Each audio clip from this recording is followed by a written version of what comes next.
Combat sports fans, welcome to another great edition of Strong Style. I'm your host, Jeremy the Impact York from Impact Media. I want to welcome you guys in.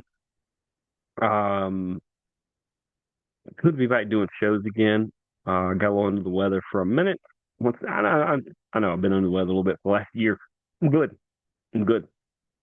Nothing we can't get past. We are doing good. Good to be back talking MMA and pro wrestling with you all on tonight's show. We are going to talk some NXT. We're going to talk some TNA. Going to talk some Deep South. Maybe you've seen them go viral here lately, but either way, going to talk a little about that. Um, but first, we are going to start with the UFC for many good reasons. Um, as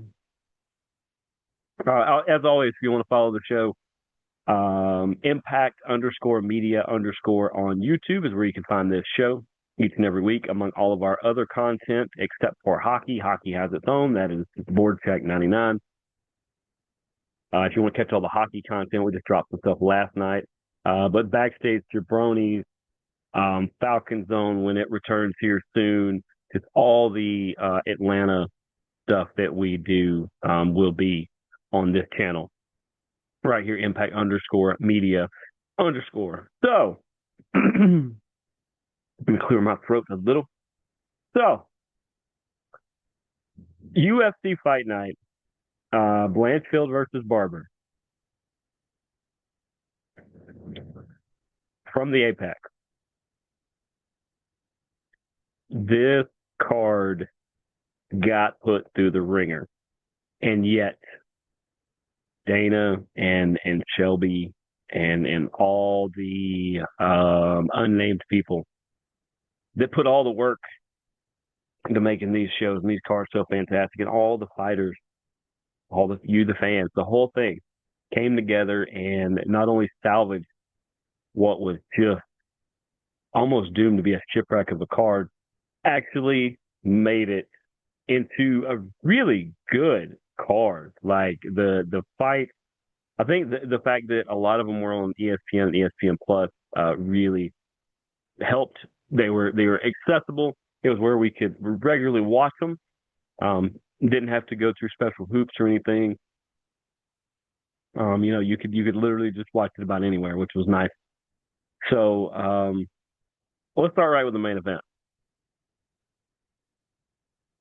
Uh, Aaron Blanchfield and Macy Barber. That fight got called off as Macy Barber was basically in the hallway to come out. I don't have 100% confirmation, and I'm not going to assume things that are or are not true. But I will start with what I heard from Macy Barber. I believe she talked to Ariel Helwani. She talked to some other people as well. She said she was warming up. Everything was going good. And she went out into the hallway and decided to go back into the training room for some reason. And then she woke up in an ambulance. Or the next time she blinked her eyes, she said she remembered being in an ambulance. She's on the way to the hospital. I know that Aaron Blanchfield said that she heard that Macy suffered a seizure, and that's what she was told. Don't really know. We're going to hear more as it comes out. I think they're still running more tests. They want to make sure that Macy's going to be okay. It's not about fighting at this point. It's about the health and well-being of a human being. We wish Macy Barber all the best in her recovery and whatever that leads to after. If it's fighting, great. If it's not fighting, great. Just health and well-being. I don't want anything bad to happen to any person. So we'll go with that. But main event, and I was watching this one live too, which was crazy because it gets to that, and I'm waiting on them to come out, and I'm like, okay, this should be And then I'm used to it from professional wrestling. I can tell when something is off, usually by the staff. Sometimes it's people at the desk that just seem a little off. Like, if I'm talking to you regularly here and I just kind of get quiet and I'm kind of, maybe I'm looking around different ways or I'm staring off a little, those kind of things.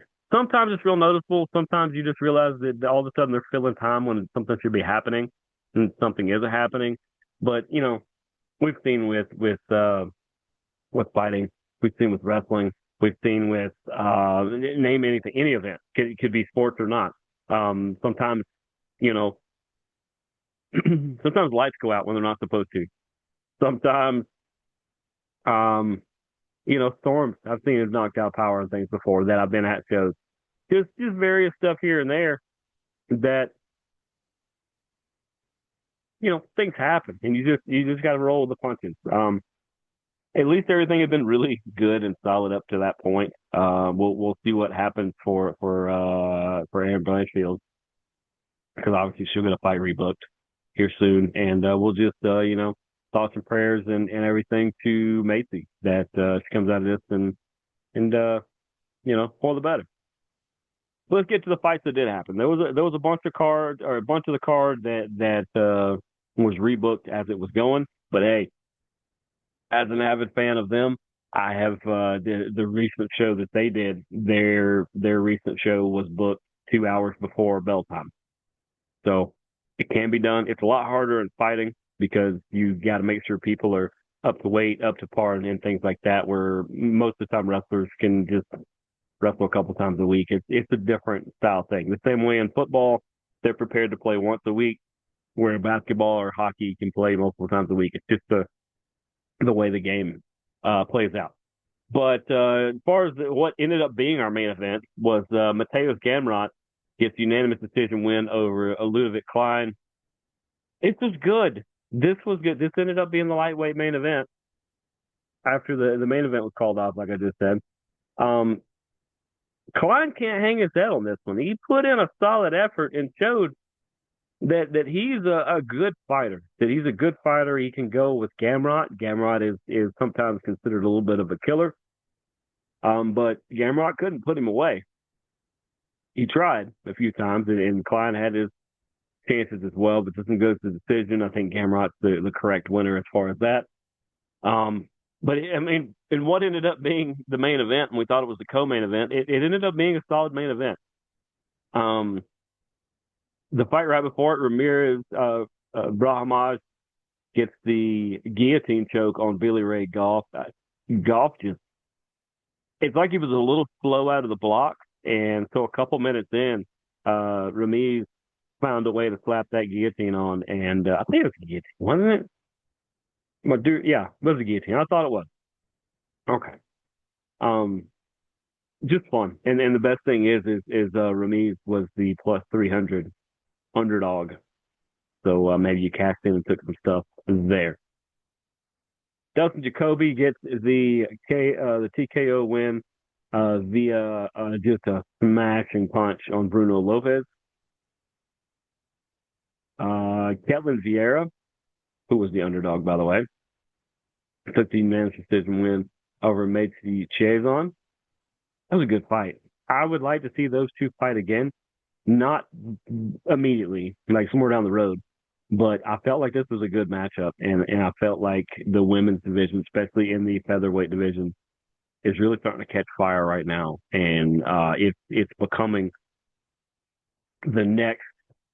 Like, they keep all trading here and there. Like, it'll be the men's lightweight, and then it'll be the women's featherweight, and then there's all the different ones that just become the must-see division. And I think the featherweight is starting to really catch fire, and I can't wait to see what becomes of that. And then lastly, of the main card, what's considered the main card, Zachary Reese gets the unanimous decision win over Dusko Todorovic. Zachary had this one. I felt that he was slightly more crisp with what he was doing, and Dusko put up a good effort but you just couldn't undo what Zach had done there. I do have to give a shout out to Jordan Levitt, who got a great submission win over Kurt Holloway. A lot of people forget Jordan Levitt. He had the Anaconda choke, of course, but he has fought some just really fun people, and he's more known for was it Patty? Yeah, when he lost to Patty Pimblett, and the two of them had gone back and forth, and so he kind of shook himself in front of, kind of quirked in front of Jordan Levitt. But Levitt's a good fighter, and he's maybe a couple wins away from starting to be a real threat in the lightweight division. But people just tend to forget about him. But of course, that leads us to this week UFC 316, where it is Merab Davashvili versus Sean O'Malley. Sugar versus Merab. Merab is the minus 280 favorite. That's fair. I really like Sugar too. Sugar, Sean O'Malley, and Merab Davashvili, they're both very good fighters. Not just because they're in the main event, not just because of the title fight. I mean, any genius could say that. No, if you look at the storied careers of these guys, Merab finally gets up to his chance to take the title, and a lot of it had to do with that it was his teammate who he refused to fight who was champion. So once he got his opportunity, he was able to take that. And then Sugar Sean is that other guy that you just always have to watch out for. They had organically kind of really pushed and grew him into the star that he is. He has potential to be a mega star. He's going to have to end Merab to do that. Good luck, because Merab is one that it just seems like the further you get into the fight, the more energy he has. And that is a very hard thing to train against. It would be like if you're a basketball player and you play well for 3 quarters, and in the fourth quarter, you're just like the only one who's not tired. And that's what it feels like when you have to go against Merab. So how's this one going to go? Minus 280 for Merab, plus 230 for Sean. I think that's solid money if you want to take either. I think Merab is going to win this. Man, it being 5 rounds, I don't know that both of them would go 5 rounds. It may. I really think somewhere late third, early fourth is when you will see a finish in this one. I will take Merab just because I think Merab is still going to win this. But if you tell me Sugar Sean finds a way to put this one away, I could see that too. I think it's a great main event. UFC is fantastic at putting these kinds of things together. But give me Merab in the main event. In the co-main event, another title fight. Juliana Pena, a plus 500 as the champion, which is disrespectful. UFC doesn't make these odds. This is, what is ESPN doing these? Come on, ESPN. We see what you're doing. You trying to get the money on Juliana. Juliana Pena defends the women's bantamweight title against Kayla Harrison, who is minus 800. And Kayla's good. I covered Kayla twice or 3 times, maybe 3 times in the PFL. I know I covered the PFL all the times they've been in Atlanta. I think I've spoken to Kayla 3 times. Is she good? Yeah, she's very good. That judo background, the ability to kind of bully her opponent, she's very good at. We haven't really seen her do a lot since leaving the PFL, and she didn't do that much in the PFL towards the end of it. And we know Juliana's story as well. This is fun.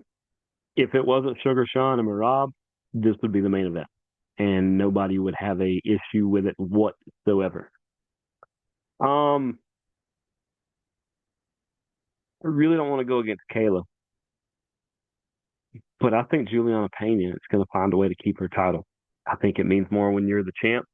And at plus 500, if you agree with me, that's worth throwing some ducats. That's worth throwing some ducats. It's gonna, man. I don't know how you defeat Kayla. Um, I think the only loss he had was the decision. Can we see if we can find that real quick? Was it a decision? It it was yeah, it was against Pacheco, Larissa Pacheco. Um, I remember that was a PFL fight for the title.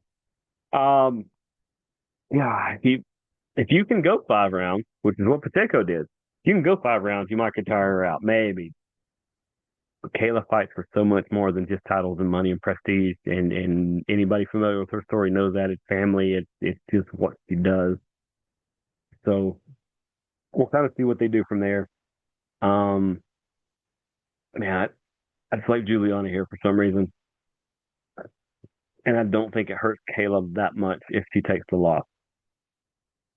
Outside of it being just out of the gate, the longer this goes, the better both of these women are going to look. Give me Juliana.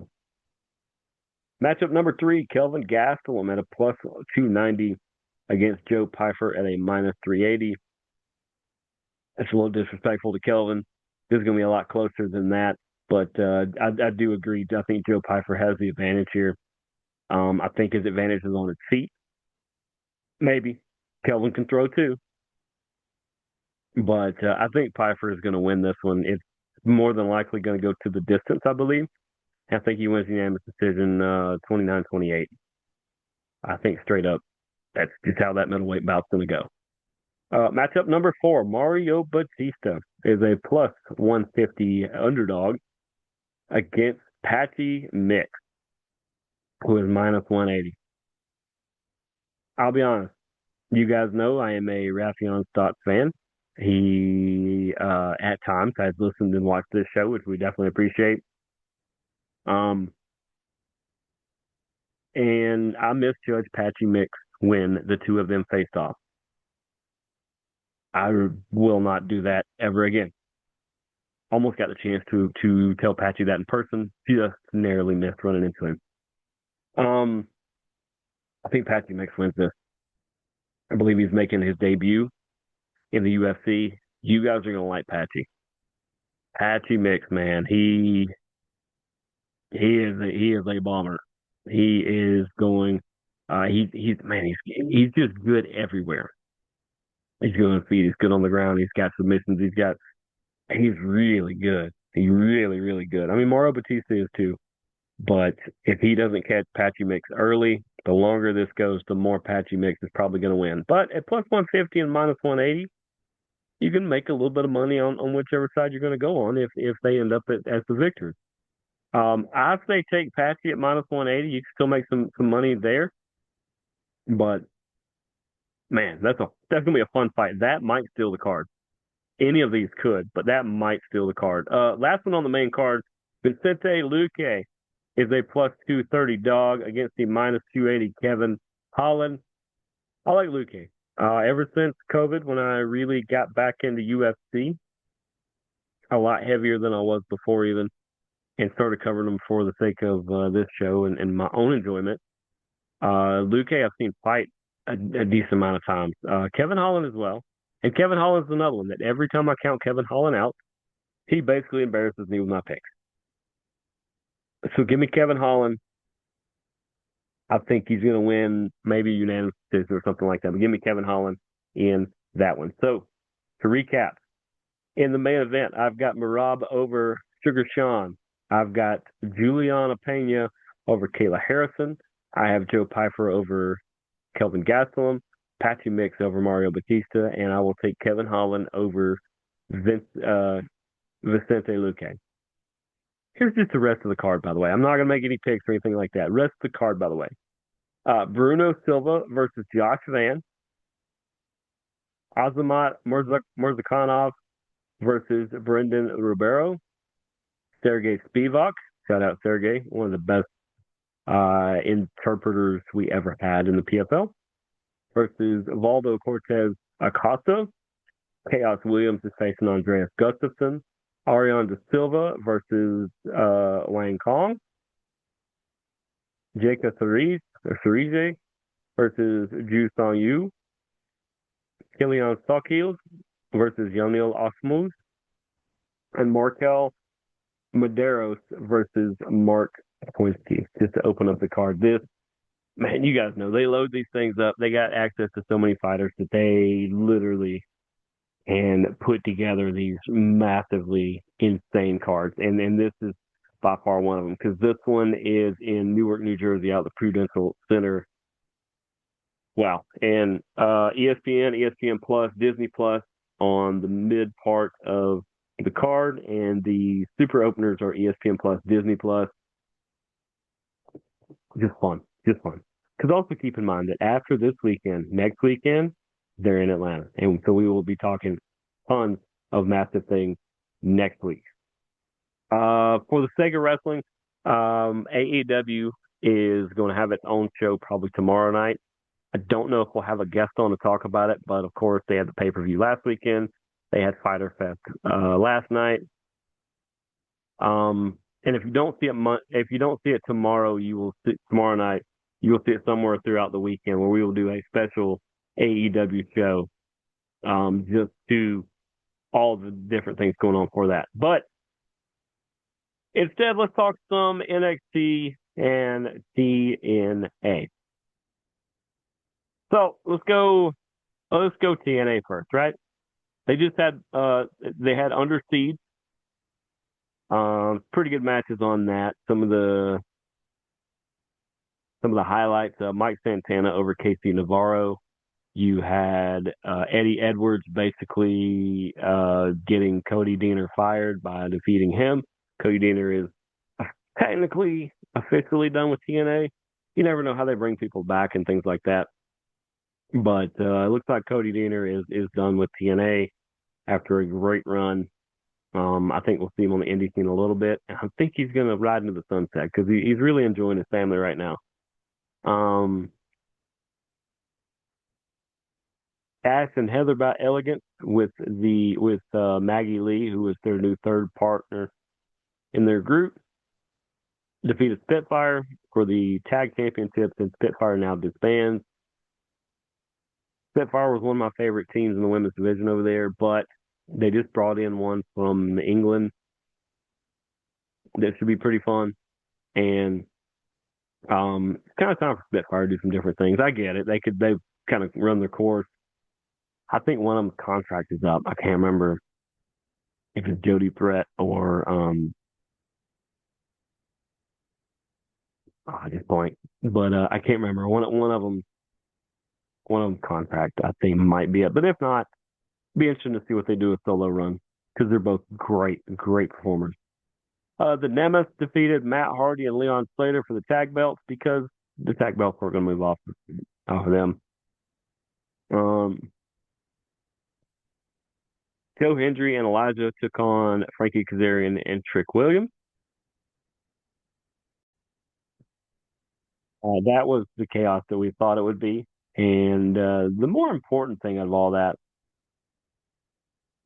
so many of you, and that's fine, hey, because I used to be in this boat, so many of you thought that there's no way that a TNA superstar would lose his belt to an NXT superstar. Well, Trick Williams is the new Impact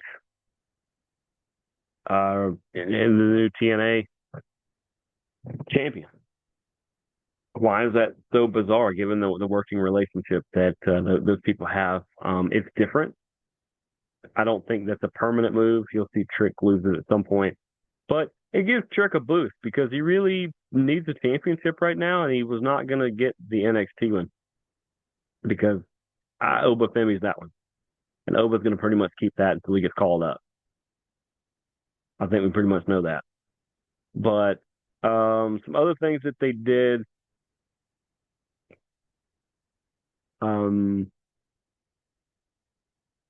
Now, I got to say this. On TNA Impact, I did like that we got to see Santino Marella and his daughter, who they actually said is his daughter, and they are correct, Ariana Grace from NXT, got to team together This is the first time in TNA. I wasn't even that concerned about that. I just thought it was fantastic that you got to see. Not only did they claim each other because they have been playing it down the whole time, you got to see them actually team up against Rob Stone and Victoria Crawford because Tessa Blanchard is still not cleared from some kind of jaw injury. It's not a concussion. She's cleared from that, but she caught a slap to the face at the pay per view that rocked her, and she got to get cleared before she can do any of the stuff with that.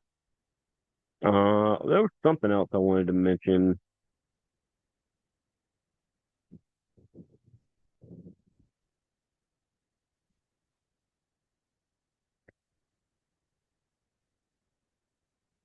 Oh, Matt Cardona versus Steve Macklin.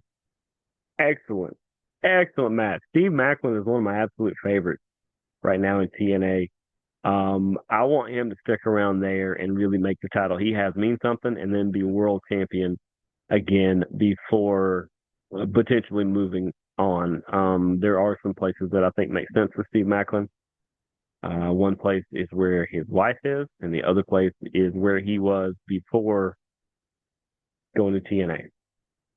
And that should give you some clues there. But I think he still has some unfinished business and some really great things he can do in TNA, and I hope he continues to do those. And Matt Cardona is all world on purpose. The things he's doing are just unbelievable. And having those two go at each other the way they did, if Cardona was a little bit more of a frequent player with TNA, he's not quite yet. If he sticks around a little while, he will be. He's a little more of a frequent flyer there. I could see him maybe potentially catching a win, but we knew Macklin was going to win. But this whole match was just amazing, just amazing. Absolutely loved it. NXT, Ricky Saints versus Ethan Page. It was time. I thought they were moving the title off Ricky Saints so that they could move him into the Seth Rollins group on Raw. I don't know what they're going to do then, but Ethan Page as champion makes total sense. And Ricky Saints moving on or doing something different makes a lot of sense too. Maybe he is getting called up. I don't know. But Ethan Page being the next torchbearer with the North American title makes a lot of sense. They also, having Mike Santana versus Tavion Heights was a really good match. They let Santana really push his history and really play up who he was, because a lot of the NXT audience don't know who Mike Santana is.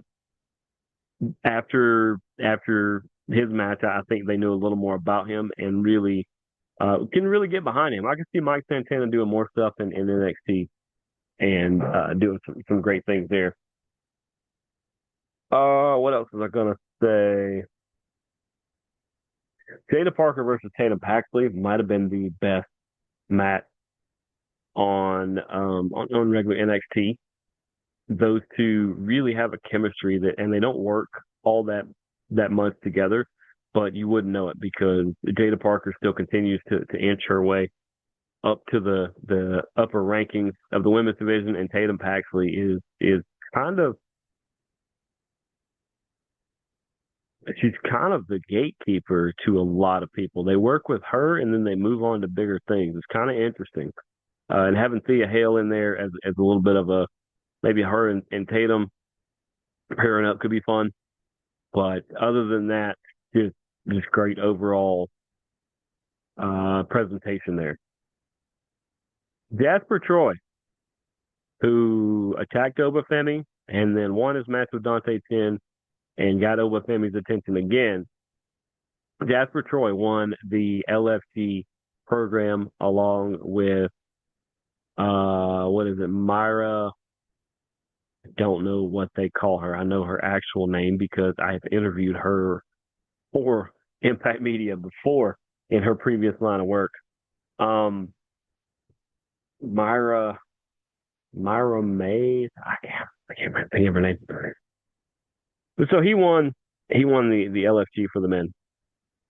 And he is already making a statement going at Obafemi. I don't think he's gonna talents for the belt. But if you're going to make an impact, best thing to do is try to take out the person they don't think you're going to go after. Um,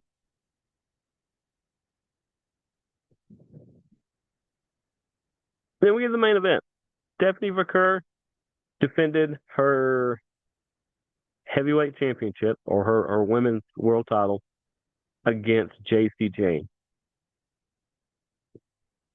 And JC won. JC won. That shouldn't be that unbelievable. JC Jane is an incredible worker. Her and Fallon and Nick do such a good job with Fatal Attraction. I always felt like she was a little more of the main character in that, or the mainstay, because she was part of the other groups before.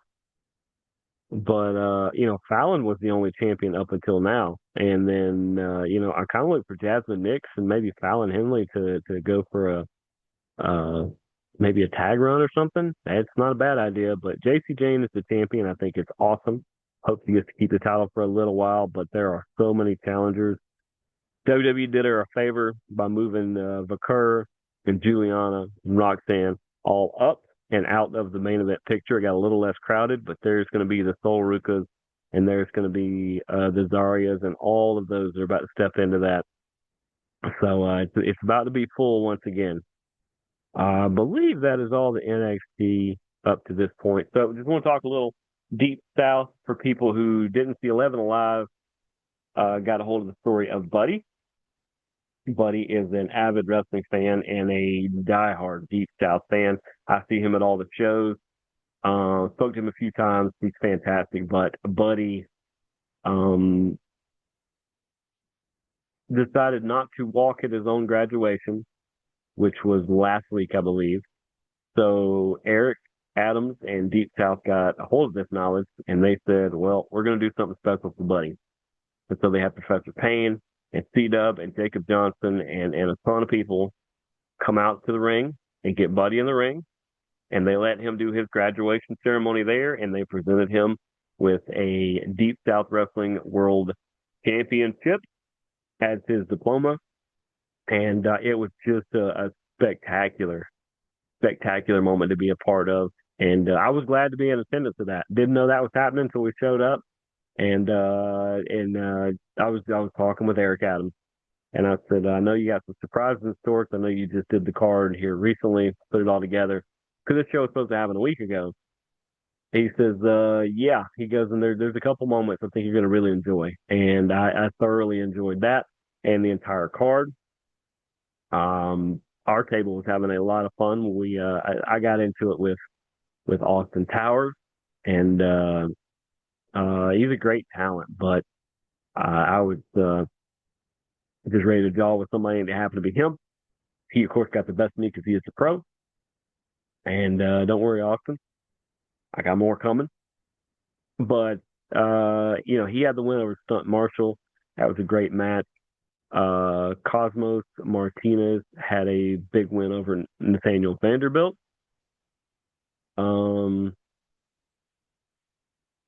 What else did we have? Yeah, I don't have my notes in front of me. We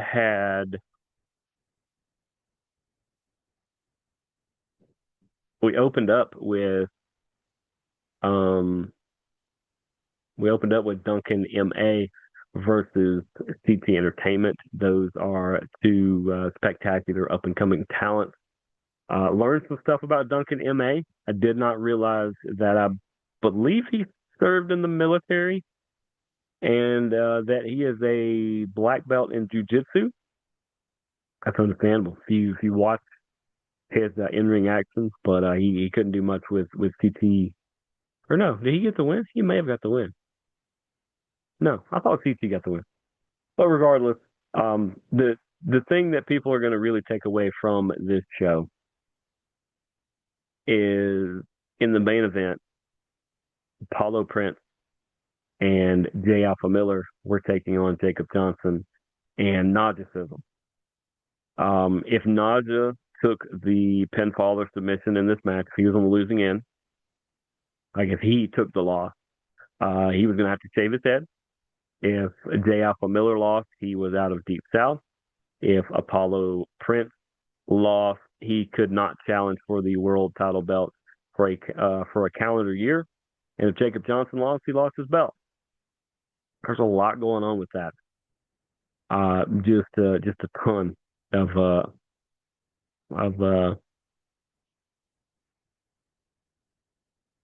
just a ton going on. Ultimately, Apollo Prince or J. Alpha Miller gets the upper hand, gets Prince in the ring before he gets taken out. Prince drops champion Jacob Johnson a couple times with some just massive, massive power bombs, which is his move. And as he's going for the cover, Narcissism climbs to the top, decides he's going to do his big 5-star frog splash. Apollo sees it in time, moves out of the way. Naja hits Jacob and kind of takes himself out. So at that point, Apollo pins Jacob. He becomes your new Deep South champion. So congratulations to Apollo Crews. I mean, not Apollo Crews, Apollo Prince, the Crown Prince. Him and J. Alpha Miller celebrated as they went to the back. And so Jacob and Naja were in the ring. And Naja kind of goes, "Sorry, bud. It wasn't my intention." And Jacob kind of goes, "It's all right, it's all right." They raise each other's hands, raise each other's hands. And then Narcissism low blows Jacob Johnson, ultimately ends up laying him out. Majority of the fans in just disbelief and wow. A couple kind of figuring out what was going on. We're cheering it on. I, for one, am here for a Narcissism heel run, especially as the Hoochie Daddy, which is what he is most places. This was one of the few places he was still the greatest, the baddest, the best, otherwise known as the face. And his mic where he basically said with Eric Adams this close, he was this close to him. Eric said, "What are you doing? Why'd you just do that?" And he says, "I'm tired of playing it the right way and doing the things I'm supposed to do and being the company man and doing all these things here, and everybody else gets to leapfrog me and take all these opportunities. Well, I'm about to make it about me."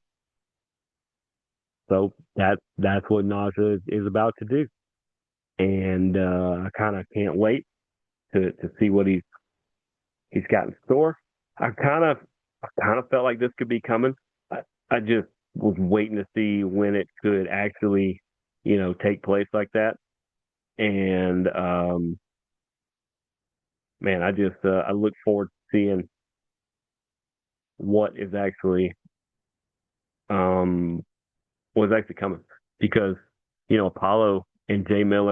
Alpha Miller, and J. Alpha Miller, by the way, the reigning, defending, undisputed Georgia Rookie of the Year, at one time in this match was in the ring with the reigning, defending, undisputed Georgia Wrestler of the Year in Narcissism. What a fantastic thing there. But you have Naja, and then you have Strength in Numbers, which is that group there with Ryan Rembrandt. Is Naja part of this group? Because if so, isn't he going for the same title that Apollo has? Or is he just part of being that team so that they can disrupt everything? Whereas Jacob come into all this? Just so many good questions. So many good questions. I would say, though, one of the match that probably stole the card is the one I didn't even talk about yet, and that is Hollywood Hunter James, who's been on this show, versus DJ I Want All the Smoke.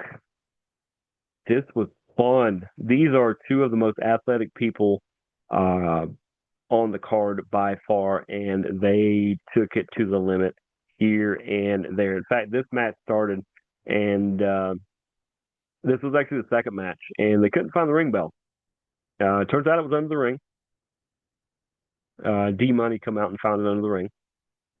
But so the match starts, and you hear Nathan Hamilton, the voice of violence, who, along with Drewski, Drew Dickinson, are on the commentary call. He goes, "Ding, ding, start the match."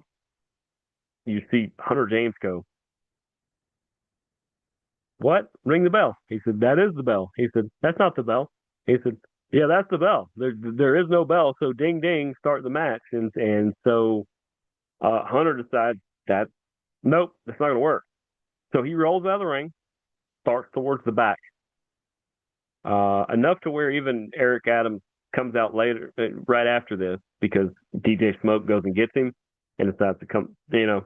And when Hunter comes back, he has the best thing he can find to be a ring bell, a plastic cup, which they try to ring, and it basically sounds like, and it just, yeah, okay. He tried. And I understand where he's coming from on it, but like I said, as they were both getting back into the ring to beat referee Paul, uh, 10 count, Eric Adams was like, what was that all about?